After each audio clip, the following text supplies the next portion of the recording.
Fala pessoal, bem-vindos a mais um vídeo. Hoje, a gente vai embarcar numa viagem no tempo para a Roma Antiga.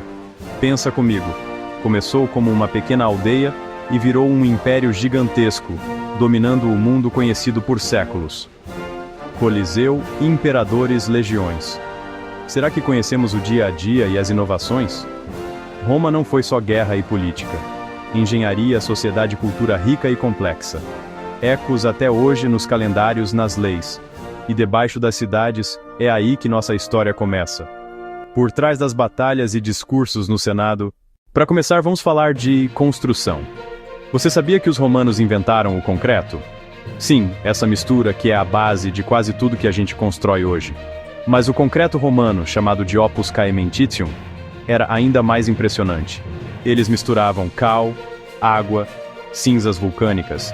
Essa mistura não só era incrivelmente resistente, tinha a capacidade de endurecer debaixo d'água, permitiu que eles construíssem portos, pontes, aquedutos, em uma escala nunca antes vista. É por causa dessa invenção genial que estruturas como o Panteão, com seu domo gigantesco, que é a maior cúpula de concreto não reforçado do mundo, ou o próprio Coliseu, ainda estão de pé, depois de quase 2000 anos de terremotos, guerras e do próprio tempo. O concreto romano não apenas permitiu que eles construíssem mais rápido e mais alto, mas garantiu que o legado arquitetônico de Roma fosse, literalmente, concreto e duradouro. Pensa nisso na próxima vez que você passar por uma obra. A base de tudo aquilo foi aperfeiçoada há milênios. Manter uma cidade limpa, especialmente uma com mais de 1 milhão de habitantes, é um desafio gigantesco. E os romanos sabiam disso. Por isso, eles criaram um dos sistemas de esgoto mais avançados do mundo antigo, a Cloaca Máxima. Originalmente, era um canal a céu aberto construído para drenar os pântanos e levar a água da chuva para o rio Tibre. Quando a gente pensa em gladiador, a imagem que vem à cabeça é de dois caras lutando até a morte, para o delírio da multidão, certo? Bom, a realidade era um pouco diferente. Pensa nos gladiadores como os atletas de elite de hoje, tipo um lutador de MMA ou um jogador de futebol famoso. Eles eram caros. Treinar, alimentar e cuidar de um gladiador custava uma fortuna para o seu dono, o lanista. Perder um lutador experiente em combate era um prejuízo enorme. Por isso, a maioria das lutas não terminava em morte. Existiam regras, juízes. O objetivo era subjugar o oponente, não matá-lo. Quando um gladiador era derrotado, ele podia apelar para o editor do evento, geralmente o imperador, que ouvindo a multidão, decidia se ele viveria ou morreria. Mas a morte era a exceção, não a regra. Muitos gladiadores se tornavam celebridades, ganhavam muito dinheiro, conquistavam sua liberdade e viviam para contar a história. A luta era um espetáculo brutal, sim, mas também era um negócio muito bem calculado. Imagina assistir a um espetáculo no Coliseu num dia de sol forte em Roma. Com certeza não seria nada confortável para os mais de 50 mil espectadores. Mas os romanos, mestres da engenharia, tinham uma solução incrível para isso.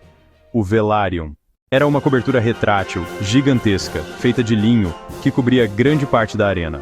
Pensa num teto solar gigante, só que operado manualmente. Esse imenso toldo era suspenso por cordas, mastros instalados no topo do Coliseu. Para operar essa estrutura colossal, era necessária uma equipe de centenas de marinheiros experientes, vindos da frota romana. Eles trabalhavam em conjunto, puxando e soltando as cordas, para estender ou recolher a cobertura, dependendo do tempo. O velarium não só protegia o público do sol, da chuva leve, mas também criava uma corrente de ar, que ajudava a ventilar a arena, tornando a experiência muito mais agradável. É mais uma prova de que os romanos não pensavam apenas na grandiosidade, mas também no conforto, na praticidade. Agora segura essa, porque é uma das coisas mais estranhas da Roma antiga. Como eles lavavam suas roupas brancas, as famosas togas, e as deixavam impecáveis? A resposta: com urina. Sim, você ouviu direito. As lavanderias romanas, chamadas de fulonicas, usavam urina humana como um poderoso agente de limpeza. Eles colocavam potes de coleta em locais públicos para que as pessoas contribuíssem com a matéria-prima. O segredo estava na amônia. Quando a urina fica em contato com o ar, ela se decompõe e produz amônia. Amônia, excelente para remover manchas e gordura. Os trabalhadores, os fulones, pisoteavam as roupas em tanques cheios de água e urina. Depois, as roupas eram enxaguadas e muitas vezes tratadas com enxofre para ficarem ainda mais brancas. Era um processo fedorento, mas extremamente eficaz, e mostra a engenhosidade romana em usar o que tinham à disposição. Antes de Júlio César, o calendário romano era uma bagunça. Tinha 355 dias, e para tentar sincronizá-lo com o ano solar, os sacerdotes precisavam adicionar um mês extra de vez em quando, o que gerava muita confusão e era usado para manipulação política. Cansado disso, em 46 a.C., Júlio César, com a ajuda de astrônomos egípcios, promoveu uma reforma radical. Ele criou o calendário juliano, um sistema muito mais preciso, baseado no ano solar de 365 dias e um quarto. Para resolver a fração, ele instituiu o ano bissexto. Um dia extra seria adicionado a cada 4 anos, em fevereiro. Ele também reorganizou os meses. O 7º mês, quintilis, foi renomeado para Július, julho. Esse calendário foi usado em toda a Europa por mais de 1.600 anos. O calendário que a gente usa hoje, o gregoriano, é basicamente uma pequena correção do calendário juliano. Ou seja, toda vez que você olha para a data, está vendo um legado direto de Júlio César. Para os romanos, tomar banho não era só uma questão de higiene pessoal feita em casa. Era um evento social, um ritual diário que acontecia nos grandiosos banhos públicos, as termas. Esses lugares eram como clubes modernos gigantescos, acessíveis para quase toda a população, ricos e pobres. Por uma taxa bem pequena, qualquer cidadão podia passar horas ali dentro. E não era só para tomar banho. As termas eram centros completos de lazer e convivência. Dentro de um complexo de termas, você encontrava piscinas com diferentes temperaturas. O frigidarium, fria. O tepidarium, morna. O caldarium, quente. Saunas, salas de massagem, academias de ginástica, bibliotecas, jardins e até lanchonetes. Era o lugar onde os romanos iam para relaxar depois de um dia de trabalho, encontrar amigos, fofocar, fechar negócios e discutir política. As termas eram o coração da vida social romana, um espaço fundamental para o bem-estar do corpo e da mente. O ditado "todos os caminhos levam a Roma" não é só uma força de expressão, ele é literal.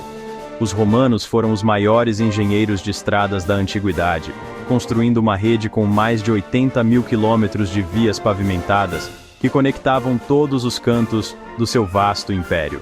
E essas não eram estradinhas de terra. Eram obras de engenharia complexas, projetadas para durar séculos, e permitir o movimento rápido de legiões, comerciantes, mensageiros. A construção era feita em camadas. Primeiro, cavava-se uma vala profunda que era preenchida com areia. Depois, pedras grandes. Depois, cascalho, misturado com argila. Por fim, a superfície era coberta com lajes de pedra perfeitamente encaixadas.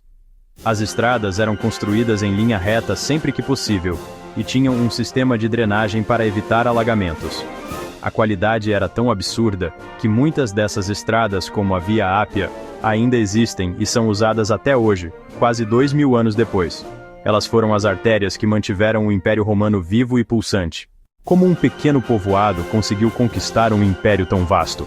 A resposta está em uma das máquinas de guerra mais eficientes e disciplinadas da história: o exército romano.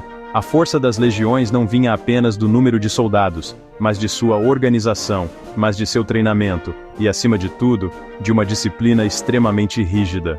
A desobediência era punida severamente, e a covardia em batalha podia resultar em decimação, onde 1 em cada 10 soldados de uma unidade era executado pelos próprios companheiros.